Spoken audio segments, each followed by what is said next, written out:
Oh, so, are you a tea person? Yes. Okay, good. That would be unfortunate if I wasn't for you. Very much so. I've carried this from Subang too. Yeah, you can take that. Yeah. Oops. What kind of tea is this? This is a mix of Iranian, Persian yellow tea, and there's cardamom in it, saffron, rose buds. It's a lot. It's a Smells lot. bad. Yeah.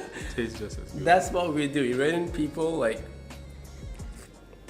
when they cook or make something, the smell has to touch you first. Yeah. And the taste. The second I open the door, it smells good. It's very calming.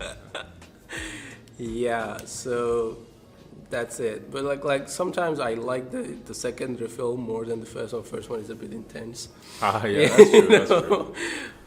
But today I guess we have no choice. Yeah. Oh man, that shit's good. Yes. So, what was the last time we recorded an episode? 2 years ago? Yeah, I was online, right? I think I was in Penang. Oh. Right? I was in Turkey. I don't know where you were. Yeah, I wasn't in KL, I'll tell you that much. Yeah. Because I don't think you had started your program yet, your master's program yet. I don't know. Yeah, I was still in Penang. I was still during lockdown periods, right? Yeah. Anything changed from then? A lot. Quite a fair bit actually. I mean, like now I'm actually in the what's that called? Already in a program, stuff like that. I came back to KL, so that was a big shift. So, but it's been a whole up and down. The entire master's program was crazy. It's not like degree, Right. where degree is very, not to say mellow, but it's very consistent. This particular master's has just been all over the bloody place, and just really don't know what's gonna happen. It's interesting because for me it's somewhat the opposite. I don't know. I feel like people made more of a fuss about what degree was about. I mean, not that I did, but like I felt the stress around me, you know, because I would prioritize relationships and friendships more than studies. So I had a fairly good time, but thesis killed me at the end. So, but during masters, I feel like I don't know if I have changed or it's the program because I feel a bit more relaxed and when people say what do you do like to calm down and I say I do chores. What? I don't. There is something about cleaning the space that's so therapeutic. I don't know. I feel like I definitely know people like you. I don't know. Like okay. The thing is, the philosophy behind it would be, you know, when the room is messy, my mind is either in the past thinking like this is such a sad place. Like I don't even know when I made that much mess, you know, or I'm thinking, when the hell am I gonna clean up this place? You know, so nothing's happening in the moment. But when I clean it, I come back home and I'm like, everything's ready now. Experience the moment, you know, like dive in. Yeah. I don't know. I don't know if it's the chores that's helping me, like coping with the master's program. I mean, Jordan Peterson wrote about that as well, like the clean your room. So that's kind of like the first step to being organized, so that you can do. Like you said, it's like everything, all the other affairs are in order. So now you can like, what do I need to do now, right? Instead of thinking about all of the other mundane, albeit necessary tasks that you need to do. So like, that's one way to therapeutic cleaning. Like, right. I feel like that's quite true too. Like when you take care of the self, like I'm sleeping better as well, so I sleep like around, I don't know, like 11, 12, I wake up at 6, 7, you know, at least there's an order to it. During degree would be like 3 in the morning, 5 in the morning, sometimes don't sleep, like go to class, sleep during class. Right now. Yo, dude, I can't sleep at all every night, man. Gosh. Yeah. Okay. Well, I don't know what to say about that. I hope you find the reason to sleep. I don't know. Yeah, but it's true. It's true. When you take care of this, then things outside of it start changing. Falling into place. Right. Falling into place. Right. And I think that's a good way to start the topic as well, because that's how I feel about friendships as well. I feel like uh, a lot of what makes up the image of a good friend is the attractiveness of an individual who's built his own independent character, and somebody who has a say, somebody who has a story already to tell other people. And many a time there's a concern that there is no good people out there to be a friend. And my question is like, how good of a person are you? Looking for good friends, because when a flower bud cracks open, it doesn't need to scream that I'm a flower. Look at me, like people see it already. That's deep. So have you bloomed yet? That would be my question. What do you think? I actually really, really like what you just said about two things are like kind of like one, working on yourself. I think that's the whole like plank in your eye, but you're noticing the speck in your brother kind of saying. And the same thing about the flower budding one is like, oh my god, yo, dude. I mean, like that hit a little bit different, man. Like, and I think I resonate with that a lot because I say that in my own life a lot to my inner circle, kind of. I mean, I say it in a very crude way. I mean, there's like cuss words, so I'm gonna avoid saying it. But it's like more of like, it's like deal with yourself before you deal with other people. And the reason that I constantly say that is because I look at life as a very, I'm not sure whether individualistic is the correct word for it, where it's like I focus on the self a lot. I don't really focus on, I think there was a juxtaposition of individualistic versus community or group. Collectivistic. Yeah, that's the word I was looking for. Well, that I view it as like individual because I think that the individual holds a lot of power. Because when I change myself, like you said, you're going to attract like-minded people. And even if you don't attract them, I think that in some shape or form, you will be kind of influencing the people around you, especially if you have unfortunately, if it's a bad aura and it's a good aura, you're going to kind of stain the people around you. Either you stain them with nicer colors, or you stain them with an uglier picture.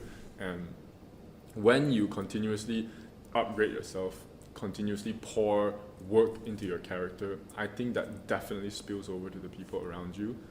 And it's just like work ethic. The first person that comes to mind is just Kobe Bryant, how he just, unfortunately, Kobe Bryant, I mean, like, yeah, not everybody around him had the same work ethic, but I think that when you talk about like Mamba mentality, everybody knows what you're talking about. And I think that that's how he kind of spilled over to such a wider audience, but it was by creating that by himself first, doing that for himself first. And I really like that, like what you said, like the flower's not trying to do it for the rest of the world. It's like, because he cannot do anything else but be a flower. Right. And it's but you cannot do anything else but be authentically you. So yeah. Right.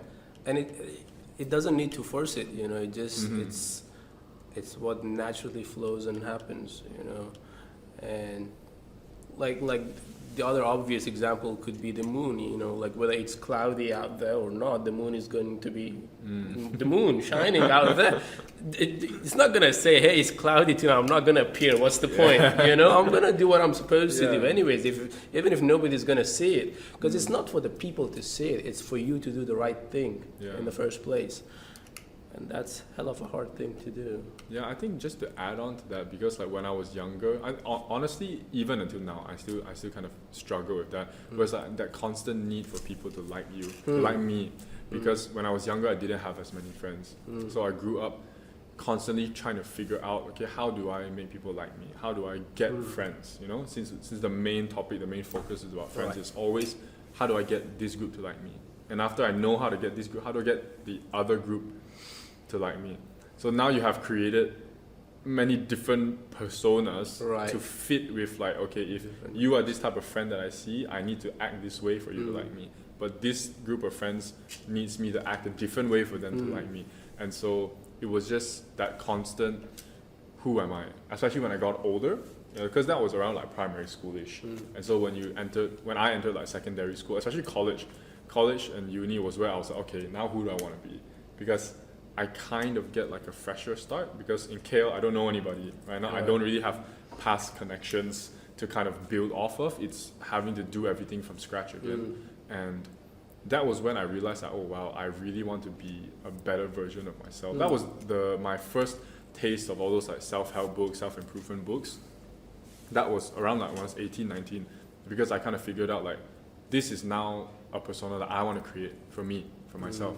And I get to create whatever kind of person that I want to be now, and this is the type of person that I want to be. But obviously it's been an up and down, you know. You have crashes where it's like, oh, screw everything, I'm so sick of everything. And then as things get better, as you kind of like put the pieces back together, you kind of grow a little bit again. So it's just that constant being broken down and coming back up, being broken down and coming back up. And not gonna lie, it is tiring, but it's such a necessary, and overall, I think that the grand scheme ROI is still positive, even though it's tiring when you're in it right now. But like when you look back, it's like, oh wow, actually, I am way better for it right now, and I am better equipped to deal with so many other what's that called? Situations and tribulations. Yeah. Right. Two things in what you said, like I want to probe further into. So you said you would try different personas to fit in to different groups. How is that different from adjusting your character to different people? Because by default, you're not going to behave the same with just everybody, you know, like sometimes you just read the room and you're like, okay, this is appropriate behavior for this situation. This is appropriate behavior for this. How is that different from trying to like put on different personas to fit in? Oh my God, I love that, Salah, seriously. I was just, like, this morning, like, not this afternoon over lunch, I was just having a very similar conversation to, like, juxtaposing that, like, when is this different, as in when it's good, when it's bad. I can't remember the specific example, and I hate that I cannot remember, otherwise I would love to create another story. But I think to answer your question, one is out of kind of a respect for the situation and understanding of the situation, and one comes from an insecurity and a need to take something from other people. Like for me in the beginning, it was out of an insecurity that I need people like me, or I really, really want people like me, and I'm afraid of being alone. And that is where the main stems from. And so the way that you're behaving, right, is going to revolve around that, where there's very little that's authentic about it, about the character that you're portraying, because you're just understanding data. You do this equals like, you do this equals dislike. So I'm just gonna do everything that you like, or not, and it may not be natural to me, it may not be who I authentically am. But I think when you go into a room, you kind of read the room, read the situation. That is more coming from a sense of, I would go so far as to say respect, use the word respect for it, because I am respecting could be many different things, the cultural difference that I'm seeing, it could be the social setting that I'm in, it could be the different genders, different races, different cultures, you know, there's so many different things that I can respect when I am adjusting to what is appropriate. It could even just be like situationally contextual, you know, if I'm in a government building, if I'm in a school, if I'm at home, it's going to demand different, not to say personas, but for me to kind of act in a certain manner. Right? It's different etiquettes, basically. Etiquette, yeah, I think etiquette is a good word for it. What I'm getting from what you're saying is, so the former, which is like trying to fit in, even though you say like you try to fit in with an intention of being liked, sounds to me like it's an unconscious kind of. There's a lack of awareness, as in like in the moment awareness. Like you're doing it because it's somewhere in the back of your mind, somewhere that you don't necessarily have the freedom to choose what to do, and what it becomes your default kind of a thing, you know. So you unconsciously just keep doing this. It becomes your lifestyle, you know. So I'm doing this, and you don't choose to. I'm gonna go in just because I want to be like. It's just there, you know. That's how I'm seeing it. But then with the other one where you say behaving according to situation feels like a conscious choice. Effort, yeah. There's more awareness to it, like you're self-aware that, hey, this is a situation, it demands a certain etiquettes or manner or behavior. So I feel like it's, when it comes to choosing how to behave in different settings, there's more of a reflection that's gone to it. So you're past the unconscious insecurity in you that I want to be loved, I want to be liked, and things are now more conscious because you're choosing who you want to be friend with. You're choosing how to behave in those circles. Yeah, I would say actually, I agree with that to a certain degree. The only part that I would disagree with is just that, like, I feel, unfortunately, that in the beginning, when you first start out trying to get people to like you, that is conscious. But you do it so often to the point that eventually, like you said, it becomes a mode that or a switch that's just flipped on, and you don't really even realize that you're doing it. It's just kind of like lying, I guess, right. Or any other habit, right? Any other habit. Yeah. After you do it many times, eventually, and I mean that comes from good habits as well, right? If you go to the gym, and the first couple of weeks or months, obviously it will be tough, but after a while, it's like if you don't go to the gym, it feels weird. Right, So in the same manner, it's like you are trying to please people and get them to like you so often that now, like, being assertive is just not on the table for you anymore, because you don't know how to tell people what you want or what you think or what you feel, because you're so used to assimilating yourself to whatever the group is doing. Right. So that's a good lead into what are the red flags in a not so healthy friendship? You just mentioned, like not being assertive enough, and we've talked about being a yes man in a previous episode that we did. So what else do you think is a friendship killer, basically? Ooh, friendship killer. That's a good coin. You should coin that term. I would think that, I mean, the go-to thing that I have in my head is that, number one, you don't really get to give an opinion, right? Like, so they're always trying to make it about themselves. So in any conversation, they are constantly shifting and moving all of the attention away from you. So even if you're trying to tell me a story, I'll be, I have da da da da, and this me as well, da da da da, and so then it kind of like, I'm so not annoying. Yeah, exactly. Like, I'm not listening to you. I'm just trying to pick out.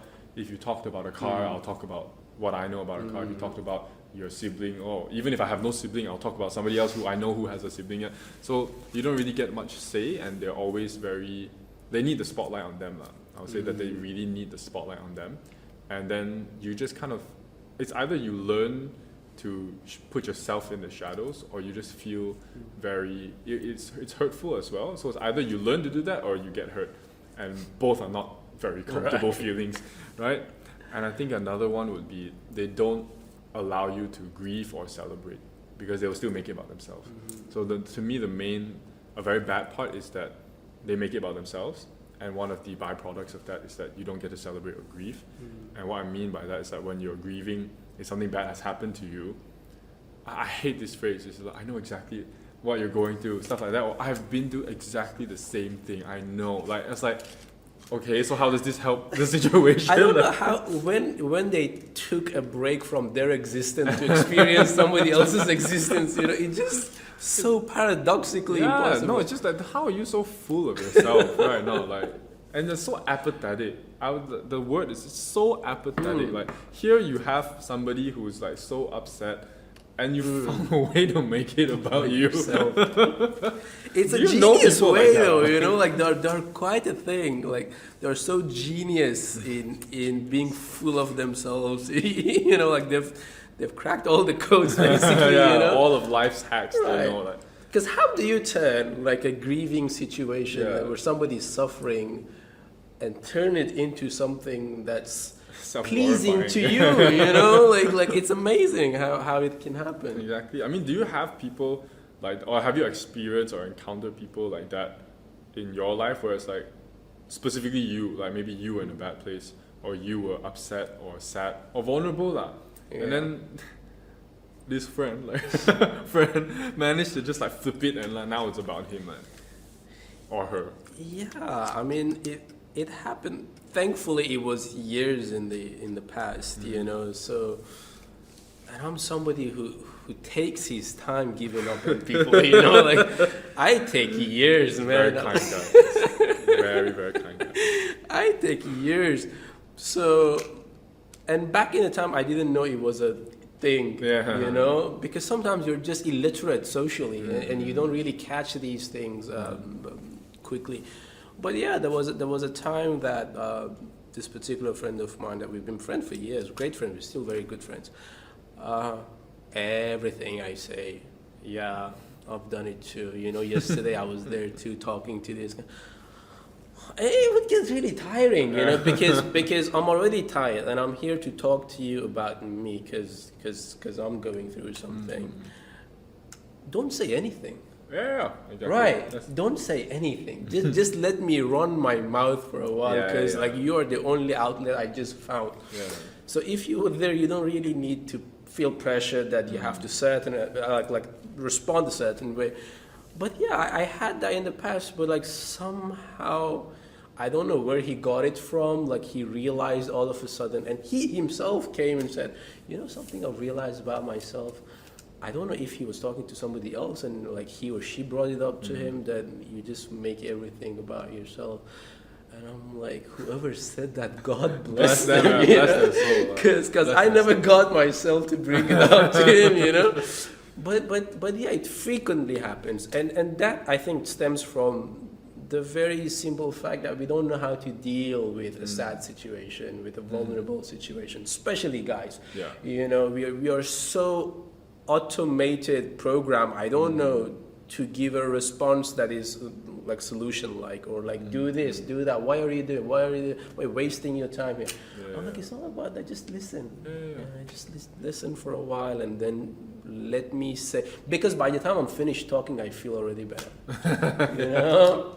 I think nobody really teaches us how to do. I like what you said, like illiterate in that particular department, because nobody really told us that actually if you just shut up and say nothing, that's really good. Like most of it will play itself out, and then they'll be you're such a good listener and you've done nothing right now. You just sat down, kept your mouth shut, and just opened your ears. Right. I think a lot of relationships like go south because of there's no outlet for listening, you know. And that takes the curiosity out of it. When you were talking about, you know, people making things about themselves when somebody else is suffering, this came to my mind that it takes away the opportunity for the other person to be explored, and that takes away the opportunity for you to be curious about somebody else's life. When I was doing my thesis, I was talking to people about how their experience of friendship has been different before COVID and during COVID in university.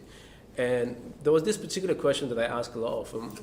I was like, what makes a university, what helps transit from a university friendship to a day-to-day, you know, all-encompassing, I don't know, whatever, a normal friendship, basically, you know. And then they were like, it's the point where they show curiosity in you as a person, not as a classmate, not as a partner, not as a uni mate, you know. Okay, that's cool. Right, it's a very simple question. How are you doing today? You know, like I heard your mom was sick, so how's your mom doing? I heard this, or like, what do you like? Where do you go spend your time? You know, do you want to have lunch outside? You want to go watch a movie? So when you take the friendship outside, out of that, you know, that common ground of university, it has a higher likelihood of surviving after graduation. Many of our friendships died. Why? After graduation. Why do you think there's no uni anymore. Like, there's no class. I'm not sitting 2 feet away from you, so I'm not going to put the effort in. Like. Right, that's the thing. Like there's a lot of low maintenance communication happening when you're around each other, you know, that you don't need to invest a lot in. But basically the common ground sometimes is not very helpful in terms of maintaining something in long run. So you have to expand that common ground into something else, you know, and that's not something many of us explore. Yeah, I think that's something that I had is mentor a good word? I guess like somebody who's older than me that I really looked up to, they kind of shared this with me is that a relationship. I mean, he was explaining it to me in the context of like a romantic relationship, not with a friend. But I think that the way that you said it as a friend, it kind of translates to that as well. True. He says kind of like a Venn diagram of what you know about each other, and in the beginning, that overlap is very little because you don't know much about each other, right? And as the relationship continues, you spend more time with each other, the overlap becomes bigger and bigger. Right. However, after a while, it's just going to become one circle because most, if not everything about you, I know already. And if we're not, like you said, expanding that, what did you say? What words did you use? Like expanding the common ground. Common ground, yeah. If you're not, like for this one, it was more of like, if you don't try new things together, because now all the ground is common. Right. All of the ground is common already. Right? I know everything there is to know about you, and if we don't continuously expand our personal Venn diagrams, which I feel is kind of like it goes back to the very first topic that you said about building yourself, focusing a lot on yourself as well. Because even though you have a partner, or whoever that may be, you are still an individual. You're not sold at the hip, right? Not, and if you are not growing, or one of you is not growing, and one of you is, you're gonna start noticing a very huge disparity between the two. And what I loved about that is that it's that Venn diagram analogy is like it kind of calls you to keep growing, to try new things, not only by yourself but together as well. Because if you are trying something new that you like, maybe like rock climbing. I don't like rock climbing, but you like rock climbing. Okay, go ahead. Maybe now I want to try hockey or some random stuff like that. You don't have to try it together, you know. But as long as you're trying it by yourself, you can come back and now the Venn diagram widens. It's like I have more stuff to talk to you about because now I'm trying something new. I'm developing myself. I'm asking myself questions about this, and so are you. And so that was more of the context of a romantic relationship. And I like how you said expanding that common ground with a friend, because with a friend it's kind of like you're two separate circles. You don't really overlap right now. It's just that your two circles are near each other because of university. So we don't really know what we have or do not have in common. And until and unless you actually spend the time, like you said, like moving out of that commonality of that social setting, then only you're gonna learn. Because in uni, it's like all the topics are gonna be uni related, or which club are you in lah, which class did you join lah, which lecture you like, which lecture you don't like. Right now, we're not really gonna talk about like family, school, goals, all that stuff until you kind of like you said, remove yourself, and then you feel more like yourself. You feel more like an individual outside of uni. Yeah, the thing that you say about like, I really do agree with, just trying new things, expanding the ground in a way. Because I've heard a lot of people, and like you said, when somebody's growing faster than the other, by default you're gonna naturally you fall apart. You feel it so hard, It's such a sad. It's a tragedy, especially like I go to uni, I find a friend. Like I'm like this is what happened basically to me during uni. So I go in, as lonely as it can get, because I wasn't from the foundation program. I just came in, I just came in and just got slapped. So I had to go to therapy for that for a while because I was so alone. And then all of a sudden I find a group of people. They approach me, we become friends. Within a year, I find myself getting engaged in a lot of things, developing a lot of new perspectives, building my network far beyond university. And they're still doing the same thing. And the same thing, I mean nothing. Like many of the people. And it's such a sad thing because they were there for you when you were alone.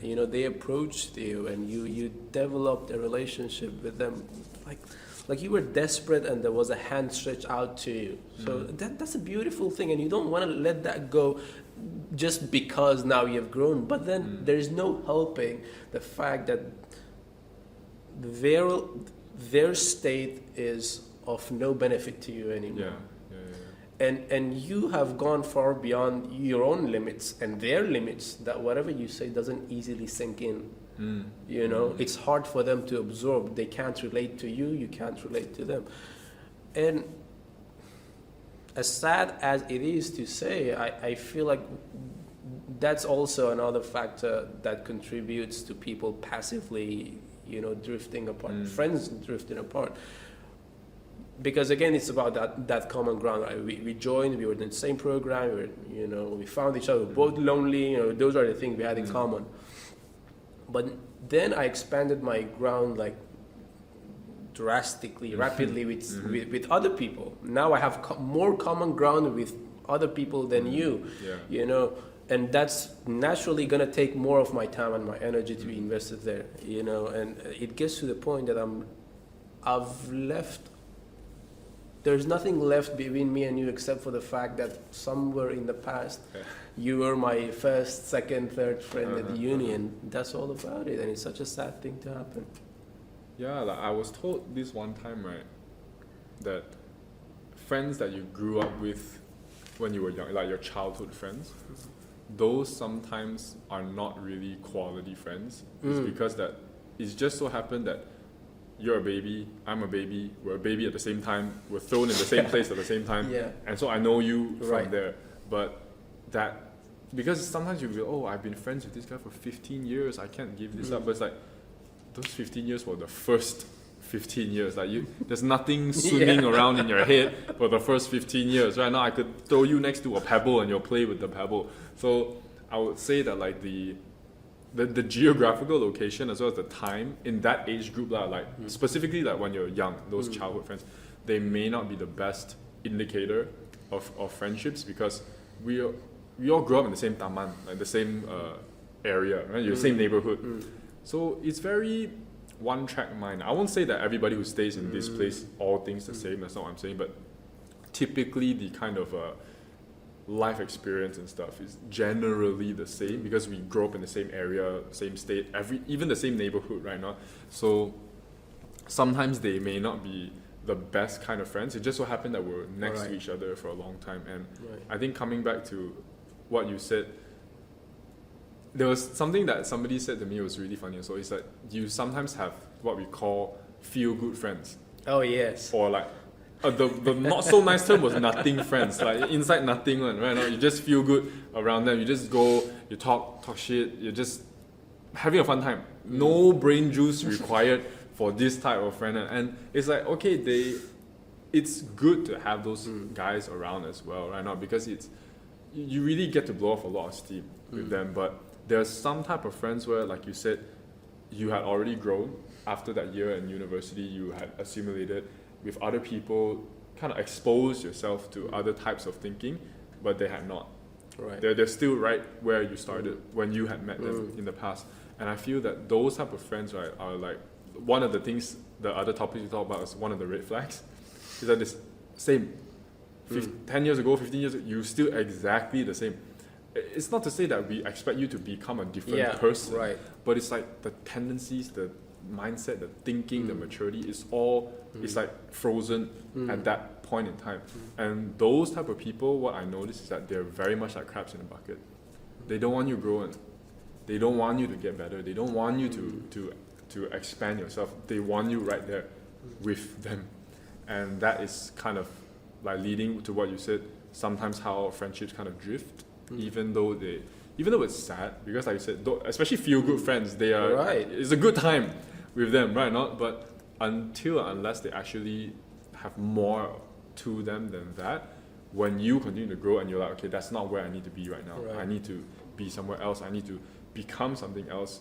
It eventually just kind of just withers away a bit, and you feel some type of way about it, obviously, because those are the first people that were kind of there for you, but you also do understand the necessity of why this needs to happen.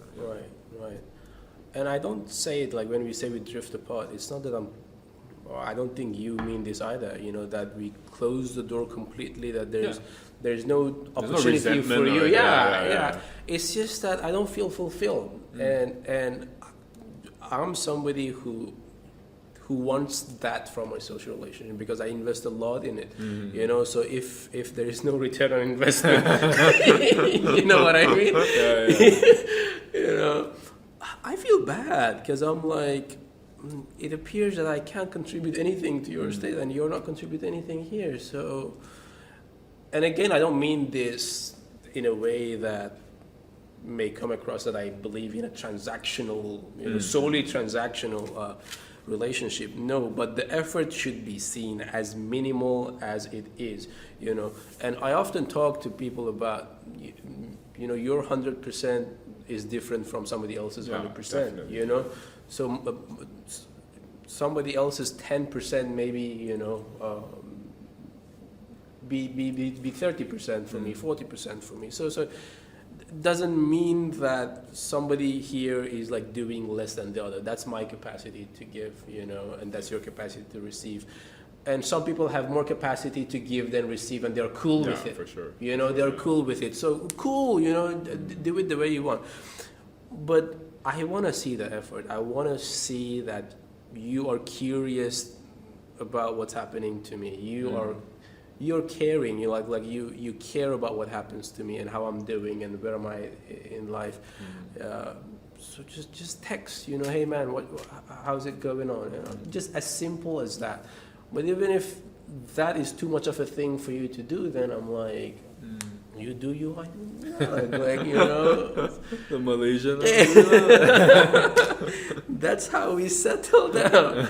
So that's another thing, because I feel disrespected if you only text me when you need something, and that's an honor, to be remembered as the only option available, like as if everybody else had failed you. Yeah. So you remember me with hope. So that one I truly appreciate. I'm like, nobody popped into your head except me. I did something, that tells about something about myself. So I feel good, but then don't make it a habit, because I need to get something back from you as well, like as little as it can be, but. Sure.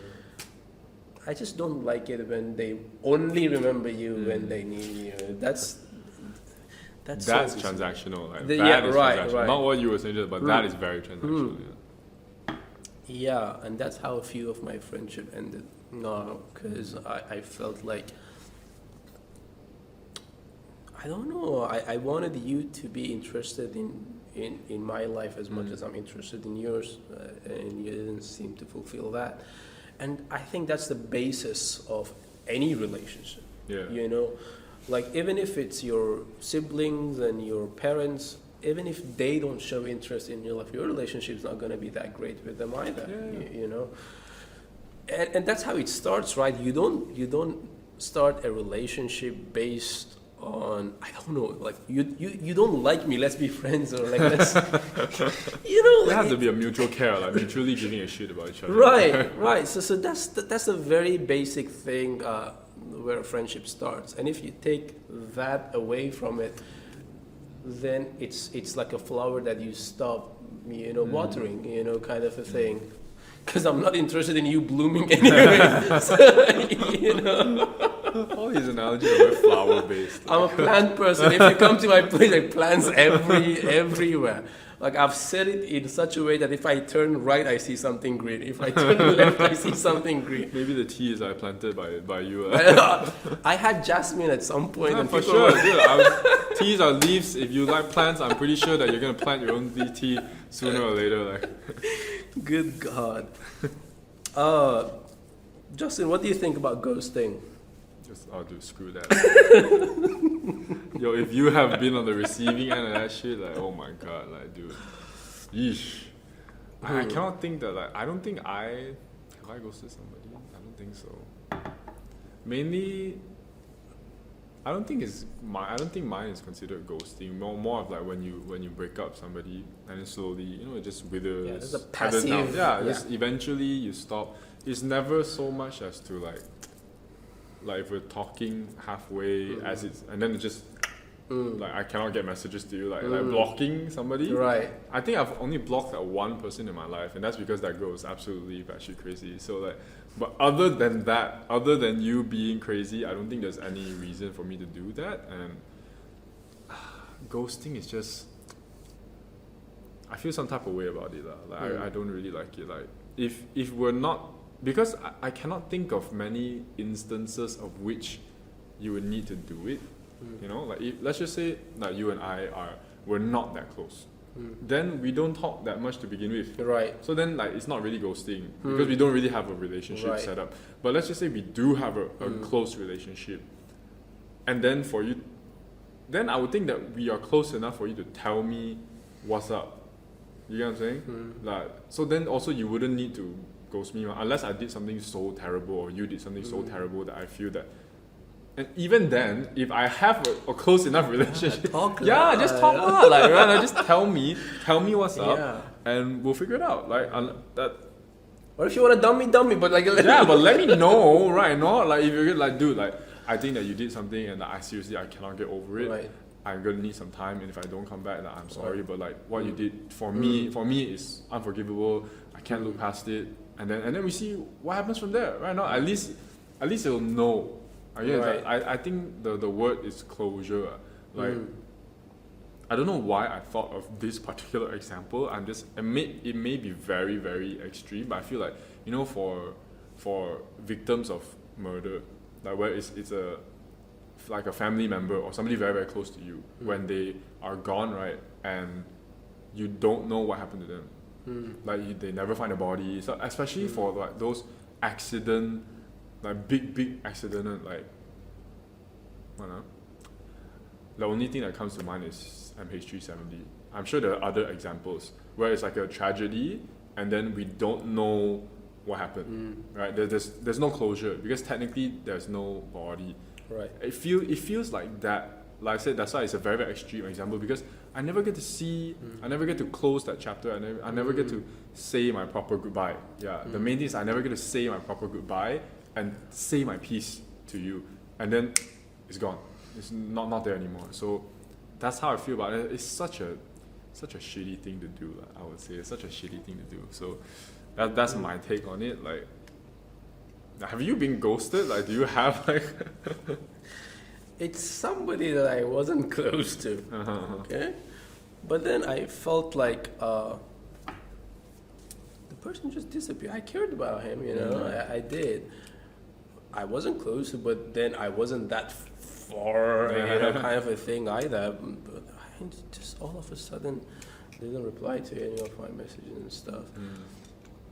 And yeah, it just leaves me with a lot of questions, you know, and that's for me. It wasn't saying bye because, like you said, I'm not even close to you, close enough to the person to even expect that. But it's more of what happened. Yeah. Like, what did I do something? Right. Did something happen to you? Like, and I don't think I did anything. Yeah. You're too sweet for you to do anything. No. Like nobody's gonna believe that. Do you think Salah's about like?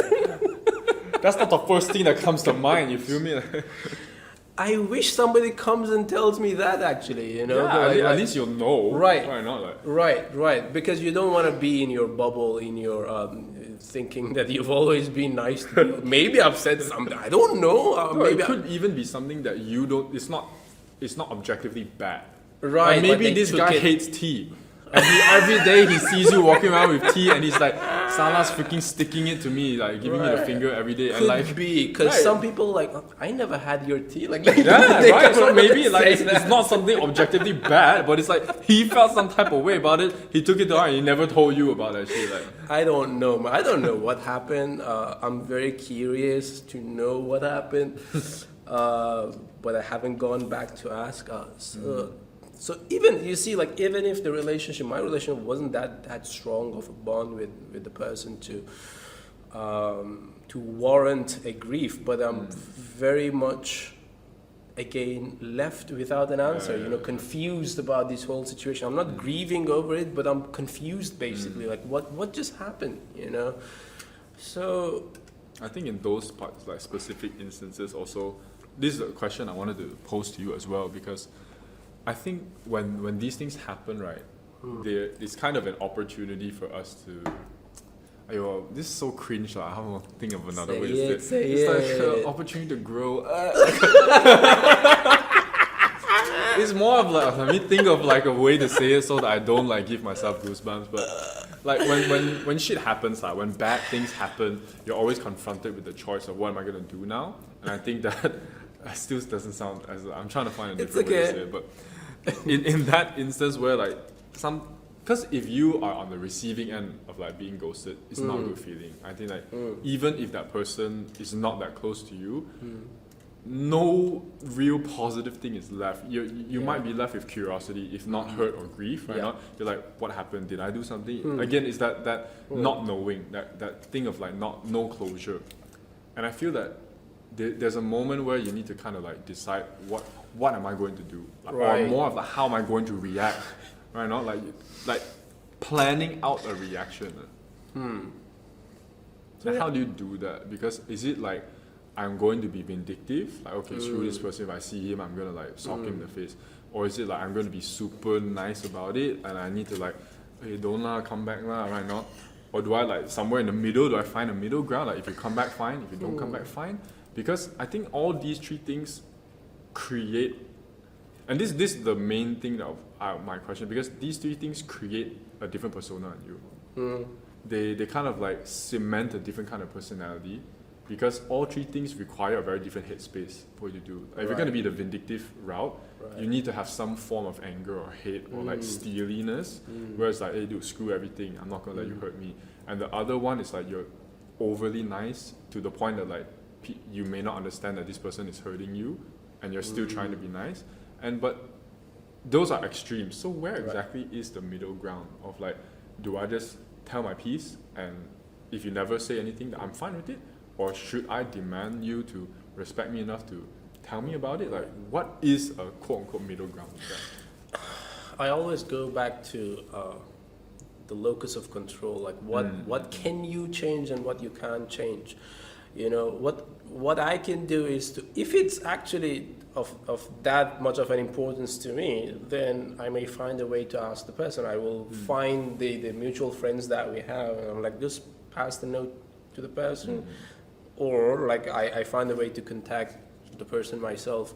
If it's like if I don't do it, I'm gonna die. I can't sleep tonight. If I don't, no peace anymore. Right, that much I can do. But like I think for the person to sit and wait,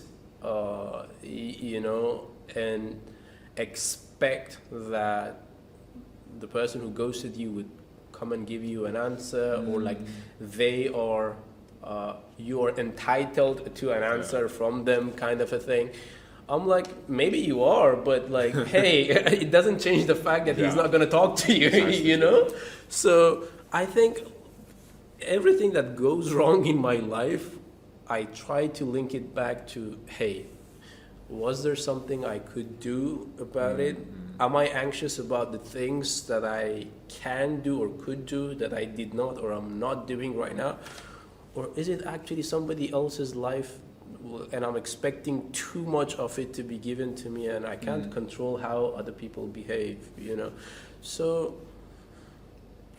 again, if it's important for me to find out, I'll find a way to find out, you know? If I failed, okay, I did my part, that was my part, done, you know?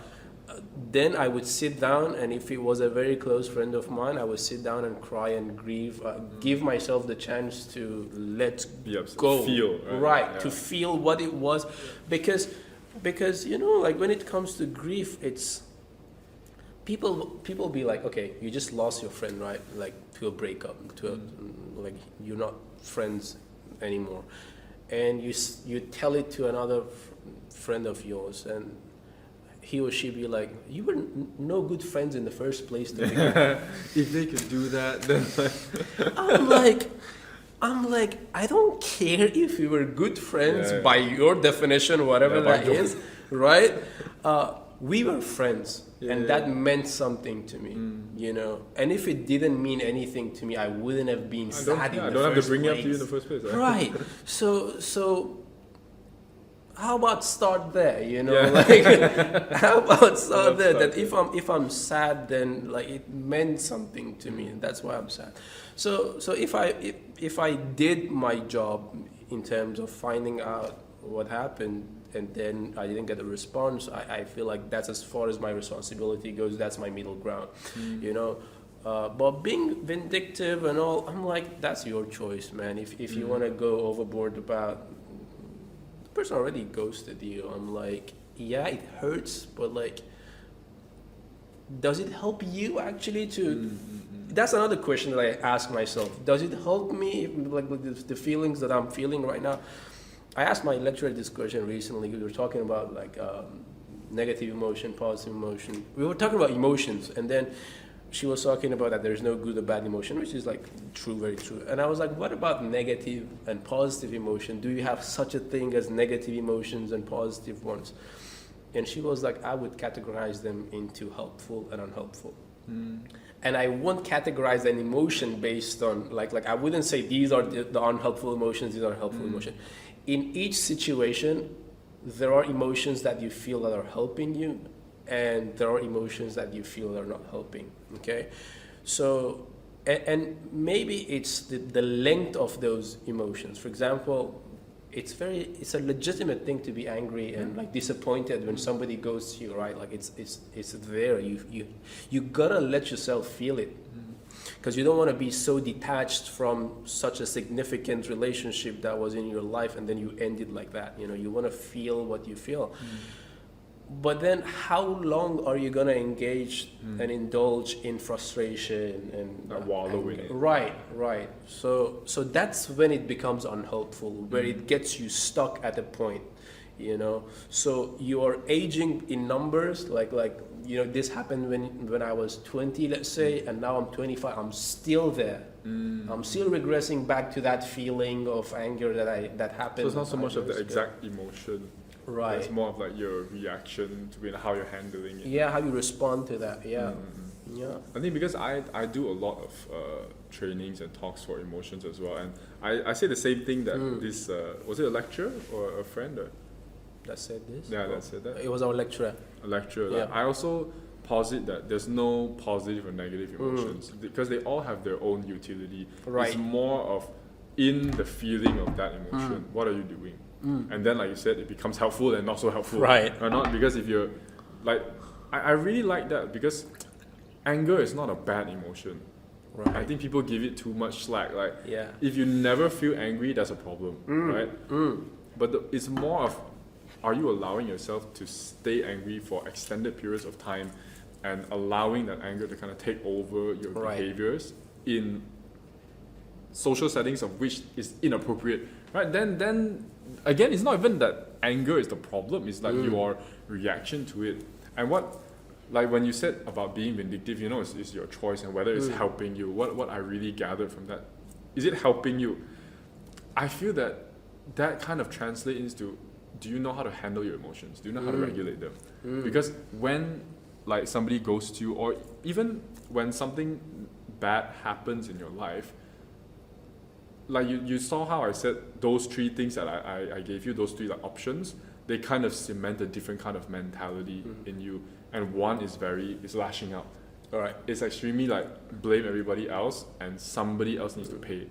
And another one is going back and begging for the same thing from a person who doesn't want to give it or may not be a good host of that care over you. And then there's the whole spectrum in between of like, where do I want to land and how do I regulate myself in a way that I am okay with it? Because there's a lot of methods and ways to regulate your emotions, but I think that those are kind of like tools. It's not really of ABC, okay, you do all this and then everything's going to be fine. It's more of like finding out where do I stand based on my own personality, my own life experiences and what I want to do with this situation. Because I think even like with my mom, just my mom and me, we are like, we're family, we're not his blood, but the way that she will handle something and I will handle something is so vastly different. And she's just like, this is how I process it. Allow me to process it my way. Because you are not the one that needs to deal with it. Right. You may disagree with it or not, and you can tell me what you think about it, but you still need to let me deal with it the way that I want to deal with it, even if you don't agree with it. Because it's me. I so relate to this. Oh, right, dude. Then I always say I hate when you're right. Like, I really hate when you're right. Because every time you're right, it's very difficult for me to accept it. Especially, like studying psychology, sometimes we get into like this mindset of, let me help you now, like, and my mom I know is better. right. My mom is like 40 something. My dad is like 60. I'm like, let me help. And I go in and mess things up actually, because they're like, your methods are cool, you know, but you don't know the context here. And they are right. It's been 11 years that I'm not living that, you know. So what I suggest would be very confrontational, very, very challenging for them. And for a setting in which you want to compromise between keeping things peaceful and at the same time running, apparently confrontation doesn't really help much over there, you know. And my methods are a bit harsh. So they're like, you know, like we have a saying in Persian that your breath is like lifting from a warm place, as in like you have so much hope for this to work, you know, and it's like it won't work actually over here, you know. All those things always have breath. I heard this comedian say, what, halafa, a brisk wind. How do you say that? What's the... Is it, you heard an Arabic word for it? Or Arabic. I think it was Arabic because that would be difficult for me to recall. Yeah, something kind of... But he was basically they were saying that like when you're sick, the reason for you being sick is a brisk wind. I see. Yeah, but I can't remember the word. I mean, he said it in the then I was like, your breath comes from my heart. Like, a lot of wind-related sayings, like very air-related sayings. Yeah, breath itself has a special place in our literature. Oh, Arabic and Persian. I don't know, like there's something about, because it represents life, you know, so it generalizes into a lot of things. It just flows naturally into a lot of things. Breath and blood. That's actually very Christian as well. Right. It's very like breath of life, blood of life. Right. It's the same thing, man. You Muslim breathe the breath of life into Right. It started with God's, you know. Yeah. He spoke everything into existence, so that's breath. Like. Right. So this is what it is. We're gonna go off on a tangent into religion, Persian literature, and even just now, like when you were saying of like, do you want to sit there and wait for this person who ghosted you to like come back? Then I also thought about it in the context of a little bit religious, where people sometimes they sit and do nothing and they say, I'm waiting on God. I'm waiting for something to happen. Right now, then it's like, because in my life, especially in this season, it was I swear to God, every time you talk to me, I'm in a rough patch, man. I don't mean that you, but it's like, it just so happens I'm always facing something, like it's really tough. Like I'm faced with very difficult decisions. And then I was thinking to myself, right, that I was contemplating taking the vindictive manner. I want to start lashing out because I was like, I'm so sick and tired of being nice. I'm so sick and tired of taking stuff from other people. To see that. Yeah, dude, like I can be very.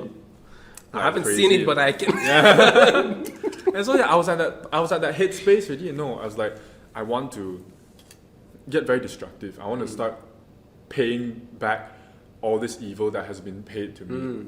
And then I just felt, again, not to get too spiritual, I felt kind of like I had other Christian friends and everything, and just the vibe that I was getting. I use vibe because I don't want it to get too Christian-y.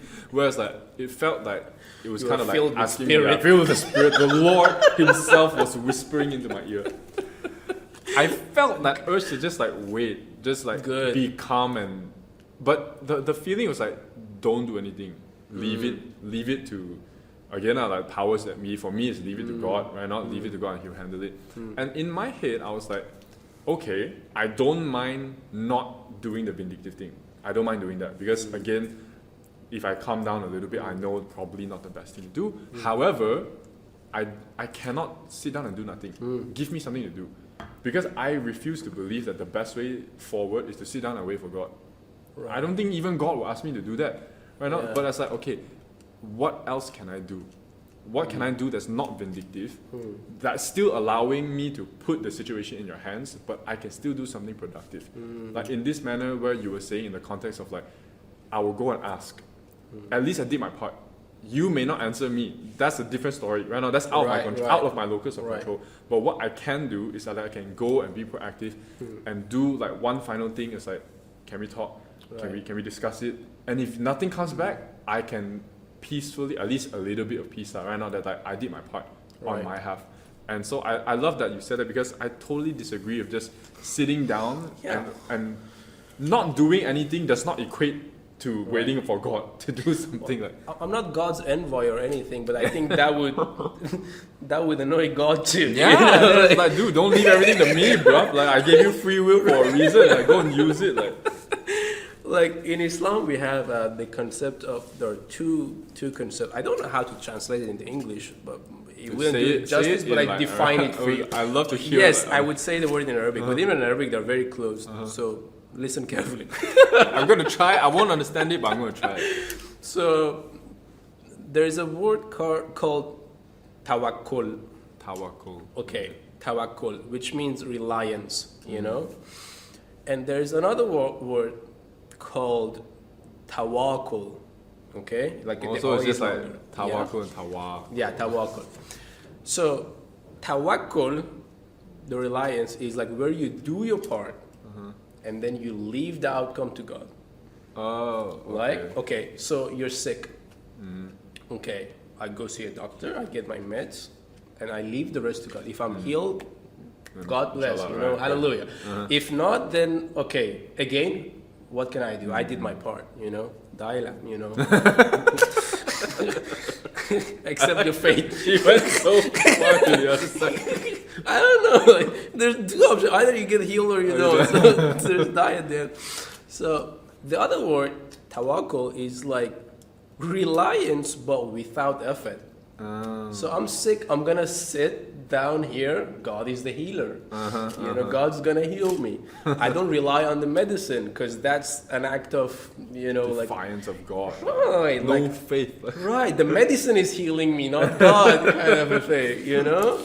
Or like the simple example of like studying for an exam. So if the exam is tomorrow, I haven't studied no bit. And then, God, show me your miracle. God, show me your miracle. I'm like, don't assault God. Yeah. Don't insult him like that, you know. If you actually studied, then you don't even need to pray Yeah, for it. exactly. Yeah. Unless Pray for peace or something, but like. right. Like, but if you've studied, then you're gonna get it, you know. And if you haven't, that's the outcome. So like, I don't know. The friendship, same thing. You know, people sit down and like, I have no friends. I'm like, okay, have you done anything? Have you gone out to social Right? studies? Are you socializing? Do you want to socialize? So hard, wallah, you know, I don't want to do it. I'm like, you expected it to be just a Yeah, piece that's of... what you were expecting, right? I don't know. I always go back to this quote from The Little Prince. But it's an amazing book. If you haven't read it, don't buy it. I'll get it for you. That's what I do. I think you told me about this Right? book the I last time we should- met. The Little I Prince. should get it for you. It's amazing. So there's a part in the book, the fox and the little prince are talking, and the fox is basically educating the little prince, on what friendship is. And at some point he says, we are so accustomed to buying things from a store, and because there is no store that sells friendship, all human beings are left lonely. Oh shit! You know. Oh my How god. good is that, Justin? Wow, dude, you know, this like, fox. This fox built a bit different, bro. Like. I love this because you're just sitting your ass down and doing nothing, and then you expect people to approach you. It's not gonna happen, even if it happens. Right, it's not gonna be great. That's what people get wrong. Like as if there are people out there God created ready-made friends for you to just go grab. You know, like it's not like that. Yeah. It takes effort, and the reason why you should preserve it is because of those efforts. So not with a single argument you should like discard the whole thing, or because like he said something insulting to you or like did something to you. What about forgiveness? You know, like we have many of us are like finding it difficult to forgive, and my solution to that is. This is gonna be good. My solution to that is. When on earth did you conclude that you were so good and you had everything like about you together and you were not susceptible to making any mistakes that you thought you could withhold forgiveness for another person? You know, because the same amount of, I would say, the same potential for darkness that the other person that you're blaming has exists within you as well. So the potential to be evil is equally distributed among everyone. There's justice there, you know. I think some people have a bit more, but like I understand. I think the potential is the same, but then the environment that grew the potential. Okay, right? I get that. Yeah. So I'm like, the reason why I ask myself this question, I don't like try not to judge other people, you know, but I ask myself this question when somebody does me wrong. I'm like, if you were to grow up in his situation, his upbringing, his environment, his circle of friends, or, you know, basically whatever way he grew up in, could you make a better decision than he made? The answer is no. I can't convince myself that if I were to be in the same situation as he was, I could do better. So the only thing that's differentiating between me and him is that my evil did not get an opportunity to operation itself, operate itself, but his God. That's the only thing. So there's a very thin line between, because we possess darkness, right? So there's a very thin line. That's the whole thing about modesty and humility, you know, and not being prideful of what you have, because it's within a snap of a finger. Maybe tomorrow something happens to you and you flip, you know. So I can never convince myself that I could be any better than you, or if you were in your situation, and that warrants forgiveness by default. Like, what's other way? I mean, you don't abuse it to the point that you just suck up everything, that, you know. But hey, be sensible. Like, if it was an honest mistake, if there is something that can be talked about, you know, if it's not a serious assault or you know, a felony, or I don't know, whatever, then I think forgiveness is a good thing to practice. I think that I can actually super duper relate, because I had something like that happen to me very, very recently, where I had a little bit of a disagreement with a friend, and it had a lot of potential to kind of cause a rift in the friendship, like really, really drive a wedge in between. So it's me and another guy. So in the end, I kind of like, I was asking myself, maybe not so much of the position of whether I want to forgive him or not because of the potential of darkness, but it's more of what do I value at this stage. Because I can choose, I think I have every right to choose, like, hey, screw this shit, man, screw you and screw everything about this, like, I'm out. Like, but what do either of us gain from that? You get what I'm saying? Like, because I take forgiveness a lot.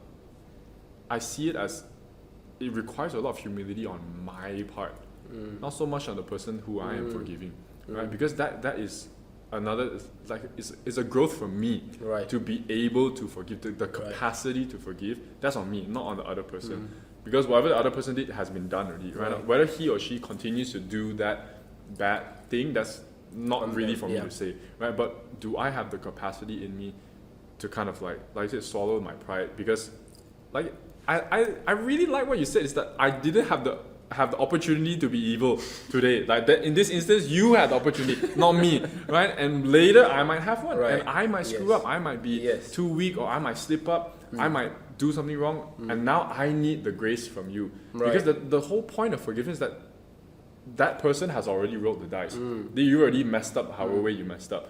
Now you're just waiting for me.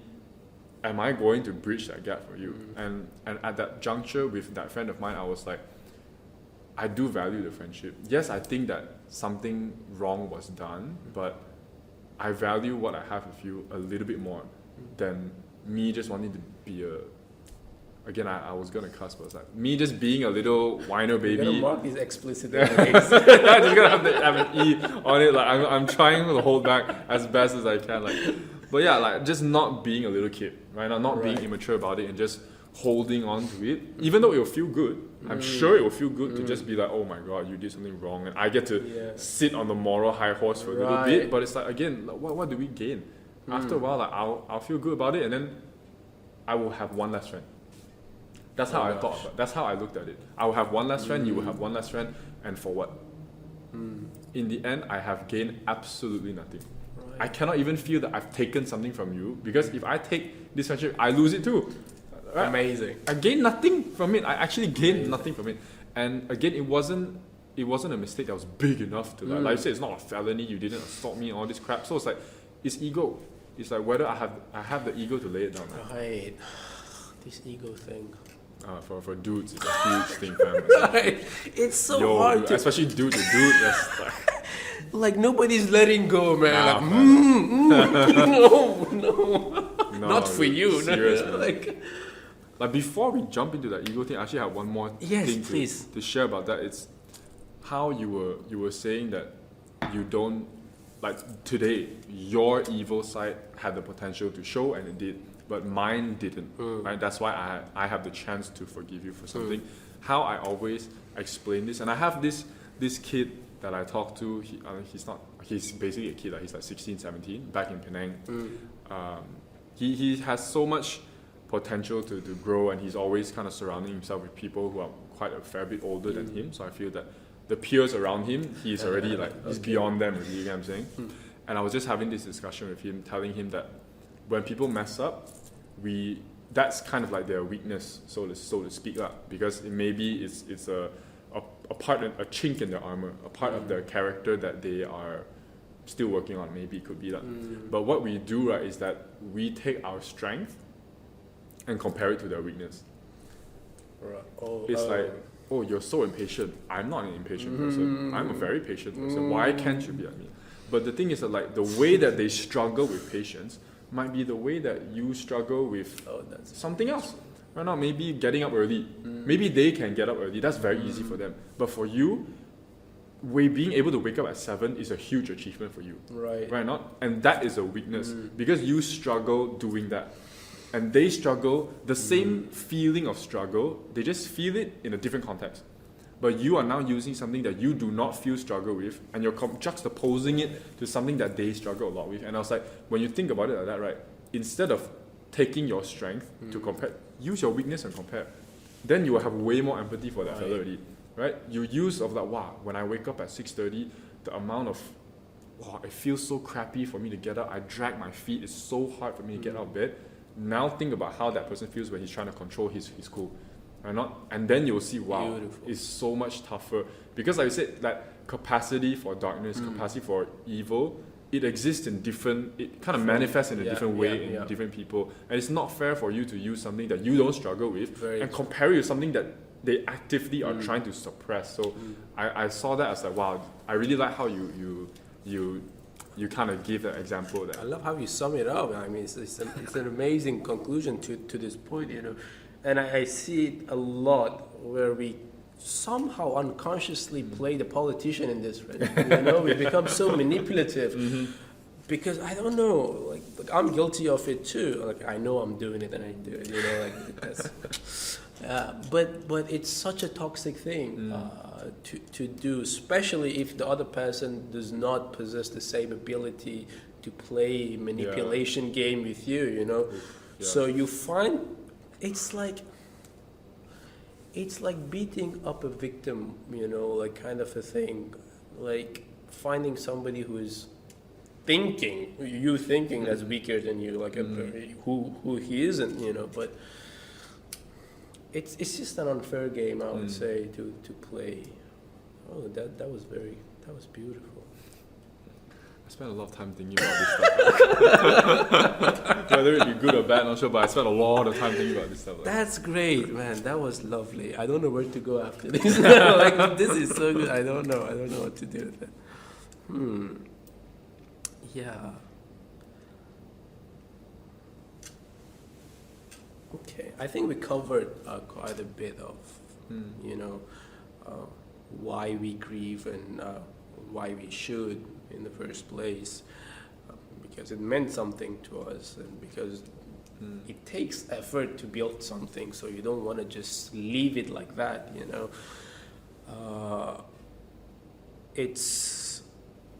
It's like a building you're building, or even like a kid you're raising. Kid as in like the friendship is the kid that you're raising together. You're parenting that friendship together, you know.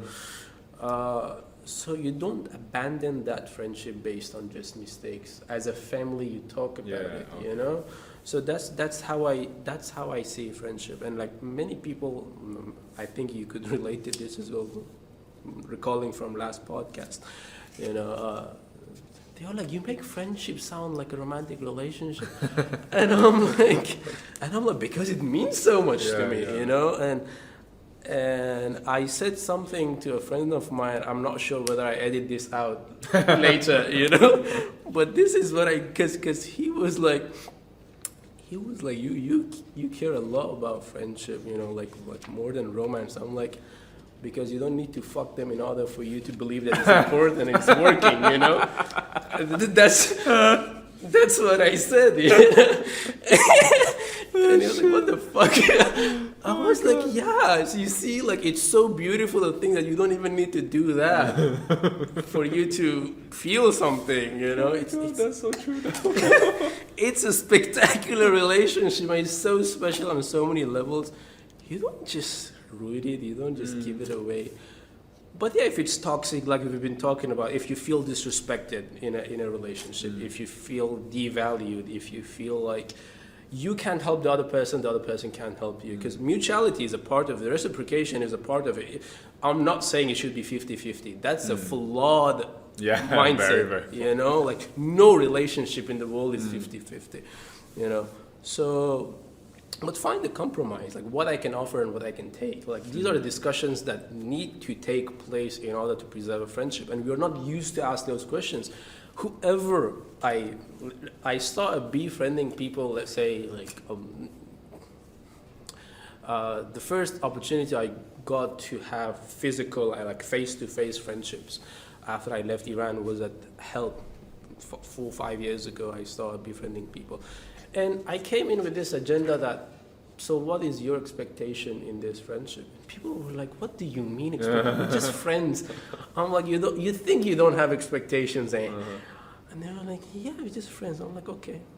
I'll wait till I do something and you get offended, and then we'll see if you had expectations or not. And it's not that I go intentionally offend people, you know, but like it's a normal relationship. Things come up and like people get sad and mad about it.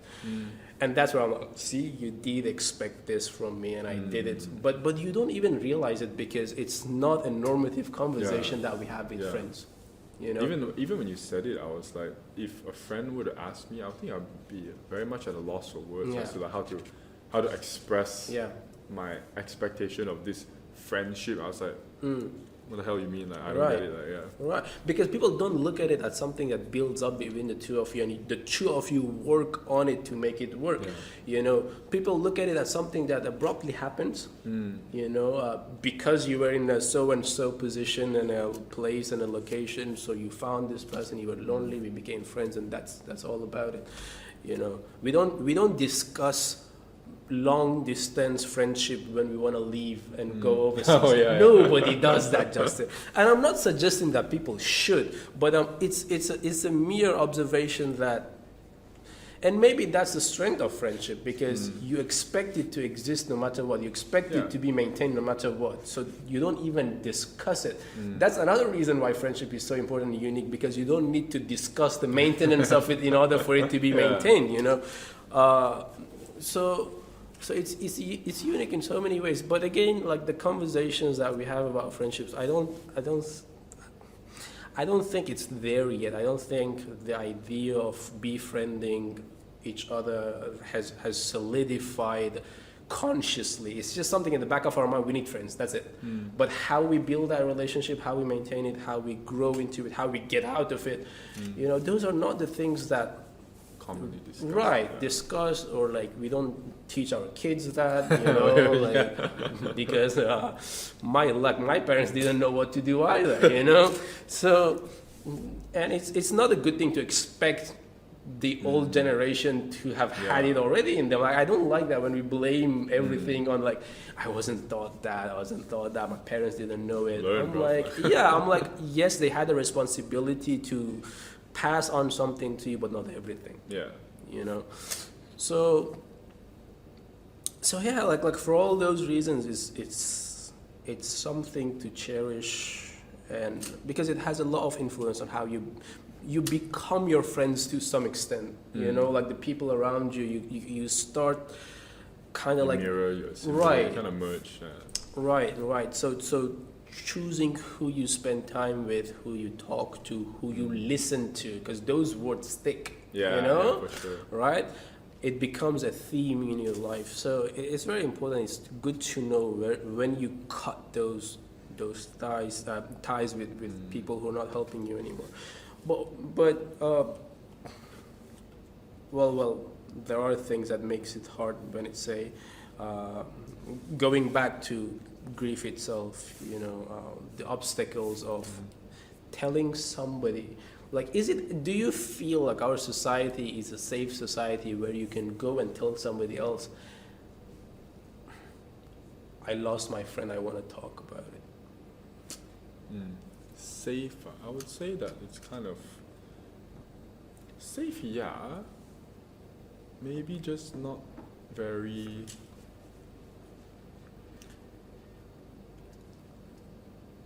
I'm gonna say this, it's gonna sound a bit, I don't know, I don't think it's sexist, but like for a dude, I cannot think of a context of where you can tell a guy that and they'll care. Like, right, I mean, like, I don't think that's very sexist. I mean, like, right, because that's the reality of yeah, like, if you told a guy, hey, bro, I lost my friend, I was like, dude, get out of my face, bro. Like what in the hell do you mean you lost a friend and you want to talk to me about that shit? Like, seriously, go. Yeah, I cannot think of another reaction to it. Like, I think also, like, with girls, maybe they'll be more receptive to it because of the fact that the nature of how girls are, like, how they use their friends more often, and not use in like a mean way. Like, I mean, like, the utility of their friendships. Yeah. Like, guys, it's not really, the friendships are not really there to kind of like, oh, let me tell you what's wrong in my life today. You know, like, that's not how we bond. Yeah. And like, I would feel sadder if like one of my basketball friends stopped calling me for basketball. Right. That would be for me. That's like, oh my god, he doesn't like me anymore. Yeah, you know? Yeah. But I have actually had conversations with guys. Again, I'm not saying that I'm not a guy, but it's like, I mean, like, we handle it differently, right? Not like, I know, if you told me that's like, hey, like, this dude can't cut me off, it affects me a certain way. We know how to kind of host that conversation, but not everybody. I won't say not many even. I won't even make that generalization, but not everybody, you know, may be able to host that conversation. So I think right now there are certain people that will be able to hold that conversation, but for the vast majority, maybe they don't really see friendship as like what's the big deal? Right. Like, what is the big deal? Go and get another friend. Right now, even with girlfriend, also people are like, go get another one out. Like, friend lagi, like, they don't care. Like, what do you mean? They just go find another friend. Like, but I think at our age, where we're getting older, it is a lot harder to make friends. I think mainly because you're not in social settings of which you meet new people a lot. True. You need to really go out of your way. Like, at work, unless you keep changing job, right? The employees are going to be the same. Right, and unless you go out for sports or social events, stuff like that, you won't really meet very many people. So I would say that it's safe because nobody's going to like throw shade on you, but it's maybe not a lot of people will kind of empathize with the conversation of like, I need to talk about losing a friend. I don't think people really get what that means. Yeah, right. I mean, that's true. Like, true in a way that I can relate to it. That guys have a different reaction to, and it's a rarity. It's more of a rarity among guys to be able to facilitate that kind of a conversation. Because in general, guys seem to be more about, okay, so what do we do about it? You know, like, it's not like it's very solution right, focused, yeah. Like, let's get it done. Let's get something working. I'm like, nothing's working. Let me just. But even like, I don't think it's simply a guy problem, because with girls, well, it might be more welcoming in the beginning that, okay, they accept that you're here, you're grieving, but you may not get the reassurance that you need to get at some point, even from girls, you know. So I see it as a general issue whereby we don't know what language to use when somebody is grieving, be it a girl, be it a boy. In terms of, yes, approachability, maybe the female is more approachable in a sense that, hey, because they care more about, I would say, like you were talking about bonding, how guys bond, and that's very true. Like even research says it, like guys bond more through activities, girls bond more through discussions and conversations, you know. So if you have something to converse about, you know, then they might be more welcoming, but the content of the conversation, there's no guarantee that, you know, just because you're a female, you're going to give me a good content of, you know, you're going to use the appropriate language to deal with my grief. Doesn't mean that. It's just that, in my opinion, they'll be more flexible in terms of receiving you as a grieving person, letting you have the space. That's why I brought, like, I asked the question in terms of whether the society is safe, as in we have the capacity for these emotions to be processed properly, you know, around us. But diving deeper into it, what do you think the proper language is to use with somebody who's grieving the loss of a friend? I think kind of the same of any type of grief, where it's not to be rushed, and I guess drawing from my personal experience, like when I had a good friend kind of leave, it's allowing them to process it in the beginning, however way they feel necessary. And also just kind of maybe like a good friend will kind of keep you in check a little bit. Right? Not like it'll let you, like for me, when I get upset and I get angry, I get pretty, I won't say violent, I won't say violent, but I will get very aggressive.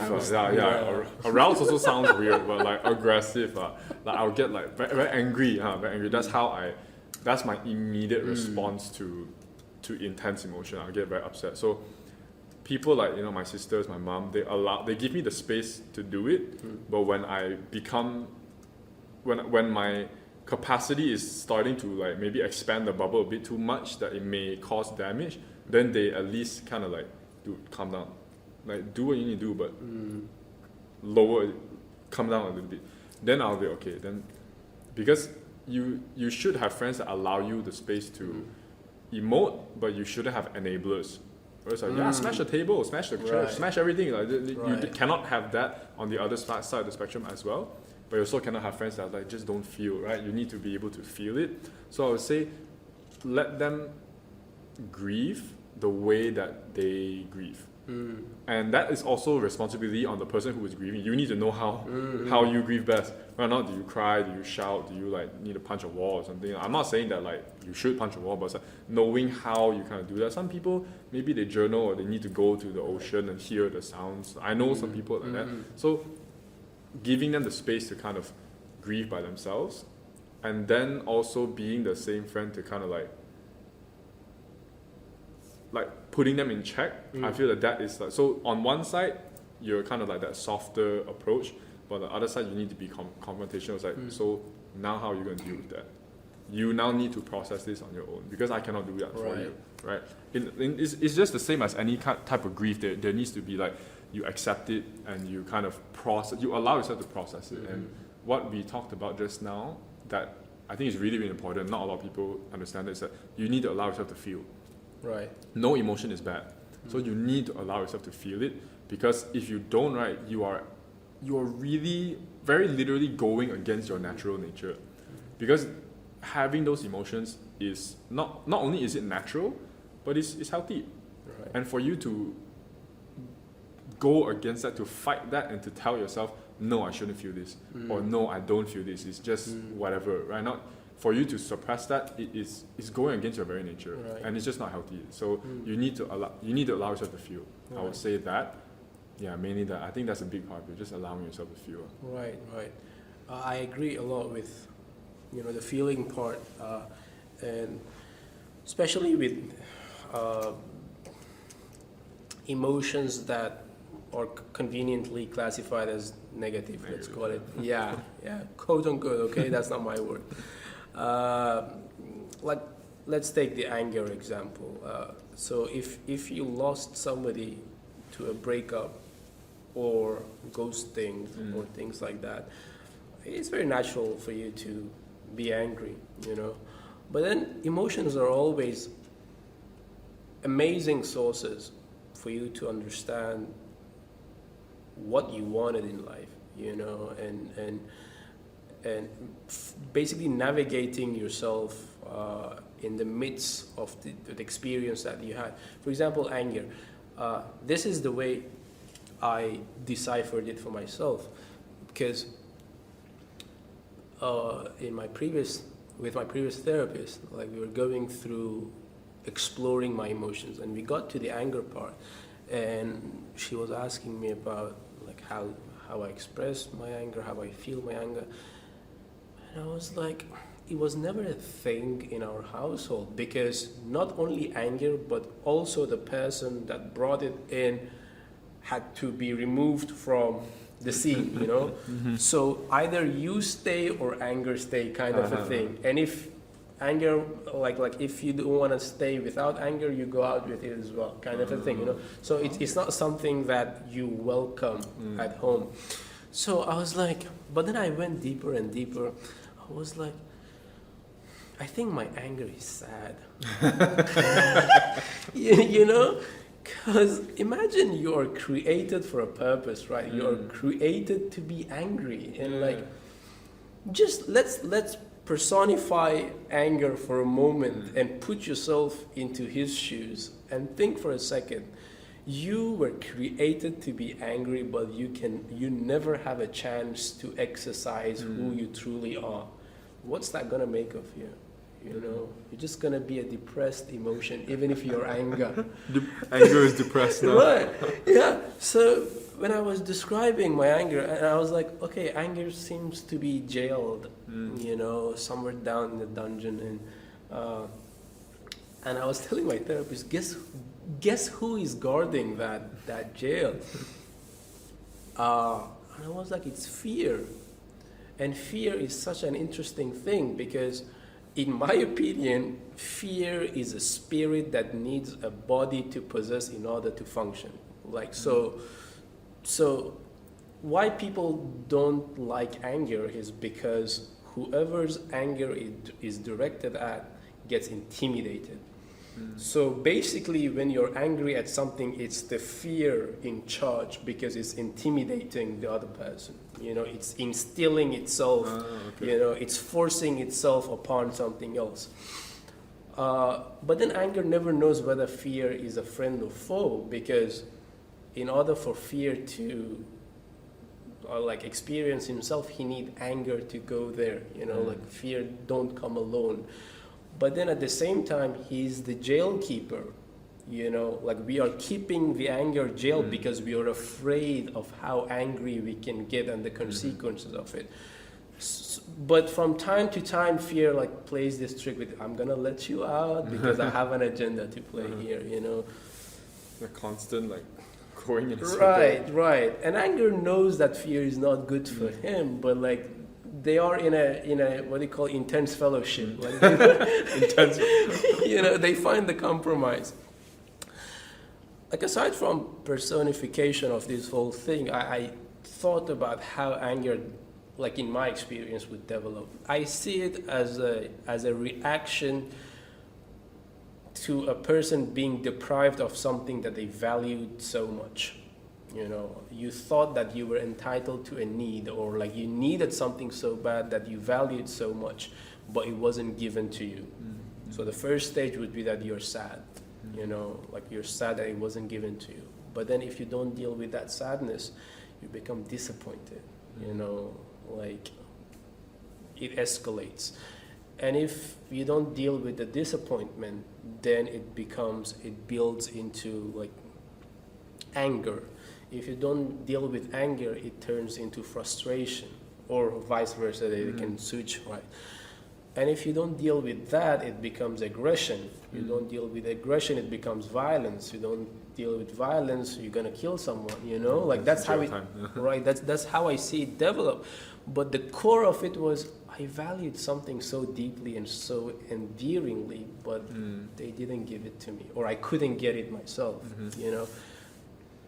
I started being more compassionate towards myself when I realized that my anger is coming from a pure place of wanting something simple, you know, and going deep that route. Then I realized, okay, let's start with sadness that wasn't dealt with. Let's start with the disappointment that wasn't dealt with like all the other emotions till we resolve this anger, because those are creating the ground for anger to be based on, right? So when you kind of dig it from the ground, it just comes crumbling down, and you kind of settle the anger in a way. So that's how emotions basically help you understand your situation and why you feel a certain way. It's because it meant something to you at the end of the day, and that's the importance of letting yourself experience the emotions physiologically and like psychologically. And yeah, that's basically my take. Yeah, I think in relation to anger, because I have seen a couple of journal articles about how anger is used, like its utility in human nature, and one of it is actually is goal attainment. It's that when you cannot achieve something, and you get angry, you get frustrated, right? And you can see that how in like easiest one is just to look at sports, right? When they lose, or even those who are driving to win.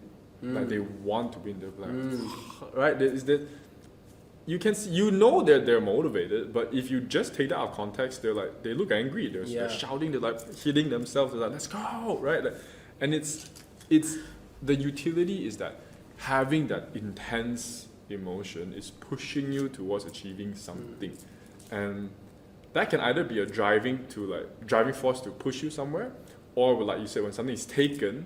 Then I feel that you've robbed me of something. Now it's what I had, I no longer have, and now I want it back, and that is going to manifest itself in that way. And even infants, when they throw a tantrum before they can talk, right? Simple as that. They're hungry, they need to go to the bathroom, they need to sleep, right? They're tired. All of that just manifests as, even if they want their mother, they cry. They throw a tantrum. And that could be either they're crying out of sadness, sometimes they're crying out of anger because you feel that either one of the needs is not being met, right? So I very much in tune with what you were saying just now of like, I want something or something that is desirable that I wanted, and now it's either been taken or I just cannot get it anymore. Right, yeah. Beautiful. Time flies with you, Justin. We have talked for like 1 hour 40 minutes. Pretty sure we can keep going. Man. This could easily go like 2 hours plus. Like. Yeah, what would you like to add? Because I'm out of topics. I think that's a good. We covered like quite a fair bit. Yeah. I like that we can cover like random stuff as well. Like we were on a tangent about Arabic and Persian sayings, and another tangent on like emotion, and then we're coming back to this. Like. Yeah. Any last words for that those? That sounds like a. No, we're gonna have you. You have agreed to be back, so we're gonna have you back. But yeah, any last words on the grief? Because this is our last episode on the Friendship Grief series. I mean, not the last, of course. Like on this particular series. Yes, for this year at least, it's gonna be the last one. We're gonna cover friendship maintenance for the next season. So I guess like I really like where you left off, because before, I think one of the previous topics that I was on the podcast with you, I hadn't gone through some of the things that you had spoken about. So I was talking about, half of it is obviously my personal experience on other related friendship issues, and half of it is just my personal kind of like philosophy or what I think about it. But now actually having gone through some of the topics that we've discussed, I would say that specifically friendship grief, I would say kind of allowing yourself to feel it. Just like any other emotion. It's funny because like we always preach about having to feel emotions, but when it comes to something like a little bit more complex like grief is not one of the 5 main emotions. Suddenly we are just like, oh, it doesn't apply to that, right?